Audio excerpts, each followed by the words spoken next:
বিশ্বাস করবেন, আমার ওই দিনের অনুভূতি আমার সারা জীবন মনে থাকবে। আমার একটা ছোট্ট অপারেশন হয়েছে একবার, তো সৃষ্টিগতভাবে অনেকেরই অনেক উইকনেস আছে। আমার একটা দুর্বলতা হলো আমি একটু এই ডাক্তারদের কাটা ছেড়ে এগুলোর পর খুব ভীতু প্রকৃতির মানুষ।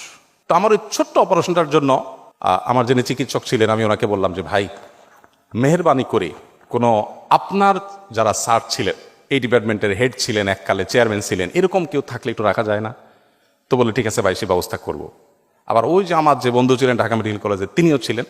আর এখানে আছেন আমাদের ডাক্তার নুরুল্লাহ ভাই ইবনে সিনা, উনি চিটাং মেডিকেল কলেজের স্টুডেন্ট সম্ভবত। নুরুল্লাহ ভাই অ্যানেস্থেসিয়ার ডাক্তার, উনি অ্যানেস্থেসিয়াতে 2 জন ছিল, উনি ছিলেন, আরেকজন ছিলেন, আর অন্য ডাক্তার ছিলেন 3 জন, মোট 5 জন। অপারেশনটা হলো একটা ফোড়ার মতো ছোটখাটো বিষয়। ডাক্তার হলেন 5 জন। আমার ডিমান্ড ছিল, পেশেন্টের ডিমান্ড, ভাই আপনি রাখেন, কারণ আমি ওই যে ভীতু প্রকৃতির। অপারেশনের পরে যখন পোস্ট অপারেটিভ রুমে আমাকে নেওয়া হলো, আমার তো জান যায় ভাব। আমি চিন্তা করতেছি, আল্লাহ বেঁচে